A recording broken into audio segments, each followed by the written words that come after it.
It's time to turn our attention to the prospects for our favorite Monday segment. It's time for Prospecting with the Welsh. That's right, everybody. My buddy Welsh, he's going to go out there. He's going to find you the best prospects you could possibly find in Major League Baseball and make your fantasy baseball teams much, much better. Let's start here, Welsh, with who we have first on top. Andrew Painter today. Phillies prospect, certainly one that's been lauded for quite some time. Mick Abel has been terrific filling in for Aaron Nola. So what's the deal with Andrew Painter as we look into mid-June and beyond? Well, first, we've got to talk about Painter because we can't talk about Bubba anymore. We are on a complete just Bubba retract, so maybe that'll get him up to the majors. But I actually think Andrew Painter is at the tippy top of the best pitching prospects in baseball. The thing that had been holding him back early on, maybe even over Bubba, is that we thought Bubba was going to be up a month ago, and we thought Painter was going to be mid-season. Well, guess what? Everybody and their mother has come up before Bubba, and now it puts Bubba and Andrew Painter on a similar timeline. Painter has been up in AAA for 6 starts. 2 starts have not been good, and it was the 2 prior to this last one. He had given up 10 earned runs over 9. They had a 4 walk game in there. It wasn't good. But the rest, these other starts, these 4 of these 5, or actually I think there were 7 in here. Yeah, so there's, if I can do math here, there's 5 decent starts in here. He'd given up only 5 earned runs over those other 5. This last one, 5 innings, 1 hit, 6 strikeouts. He's got a great pitching arsenal. You've got theoretically Nola being gone for the year. They're building Andrew Painter up for this. This is the type of guy that's going to be, and I am going to be shocked while also not being shocked when Andrew Painter is up before Bubba Chandler. That's what it looks like it's moving to. 8 starts in seems like a marker where we're going to get cut. That would be the next one. And what I mean by that is I think he's up at the majors anytime. Like after this 8th start, that's plenty of room. They have built him up throughout the season. He almost came up like 2 years ago when he was pitching the AFL last year. He has moved through the system. He's had enough starts in AAA. And I think if he puts together one more good one to go with this fantastic start he had over the weekend, that Andrew Painter is going to be up very, very soon. And, frankly, if you give me Bubba and Painter and you say these guys are here the rest of the way, I'm going to take Andrew Painter on it. I just thought he was going to be pressed a little bit longer. So Andrew Painter is someone we got to be paying attention to. Here's one from Riot on our Twitch as we're doing the show live today, as always, Monday through Friday. Should I drop Perez for Painter? I don't know if I would drop Eury Perez for him. I still like Eury Perez as a pitcher. I think you just got to be a little bit more patient with him on this return to really ramp up and get the feel for it again. But what do you think, Walsh?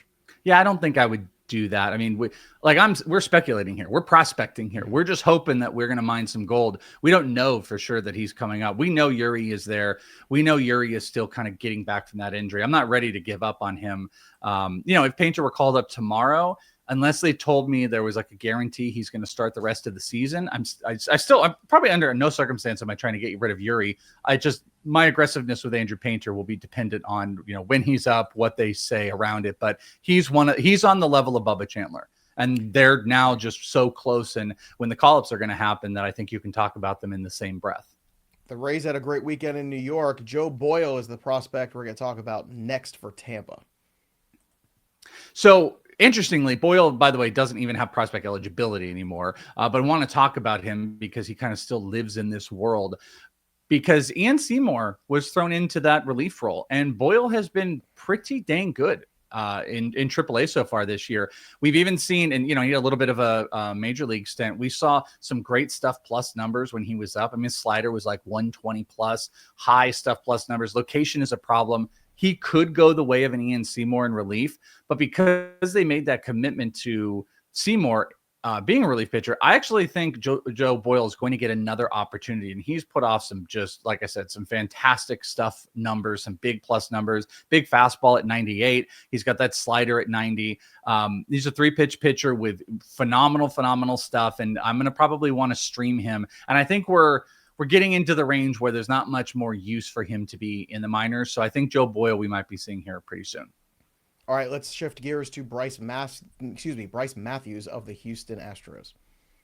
So Brice Matthews This is a really interesting guy who's put up some pretty solid numbers from the analytical standpoint. Hits the ball really hard, and we're getting to see a lot more of that data now in AAA. But he has struggled with batting average. He's got a strikeout problem. It's 28% so far in AAA. Previous years it had been over 30, so it's coming back down a little bit, but it's still an issue. But the dude hits the ball hard, and he's got his average up to 270 right now. He's got an almost 3.45 slash. He's got a 396 OBP, which is phenomenal. 9 homers, 19 stolen bases. And in AAA, some of the data we're seeing, though he hasn't hit a ball 110, he's averaging 92 miles per hour on his exit velocity, 46% hard hit rate, which is really great. And, we've seen them kind of move through some of those infielders. They brought up like Shea Whitcomb and Jacob Melton, that I think Brice Matthews is a guy we could see pretty soon. And I do think he's going to really thrive in that ballpark. Love seeing him barreling up like he's doing, gets the ball in the air some. Brice Matthews is going to be one of those sneaky guys that we're not like cutting anything massively significant, but like if he gets the call up, let's pay attention to it in deeper leagues, because as you can see with the homers and the stolen bases, there's a little Jeremy Pena that's in Brice Matthews. So be paying attention to that. We'd probably see him playing second if he were called up.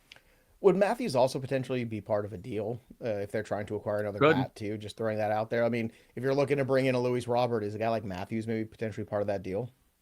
100%. I think a lot of teams are going to be calling about him. They don't have a plethora of great prospects, but they have seen, Shea Whitcomb struggles with batting average. Melton's a good complete player, but I think like Brice Matthews and a pitching prospect could probably net. I don't know if it could be Luis Robert, but yeah, I think teams would be specifically asking about Matthews here. Well, I didn't think Garrett Crochet would go for Kyle Teal either, but things happen. True.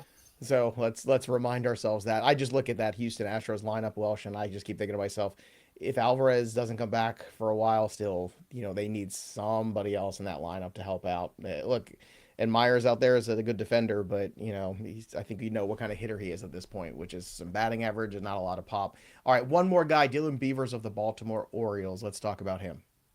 He's had just a sneaky great season. Beavers last year only hit 242. He pushed 2 levels in 125 games. He got up to AAA, but that batting average stunk. Tons of strikeouts, 125 strikeouts and 451 at bats. This year, though, it looks like there's maybe I don't know if there's a different approach change, because he had 15 homers last year, tons of doubles. The power has gone back down, but it has turned into batting average. He's hit only 5 homers so far. So, he's pacing out to be like, looks like maybe 11 or 12. So it'd be down a little bit, but his average is over 300, hitting 304, a 396 OBP, a 450 slug.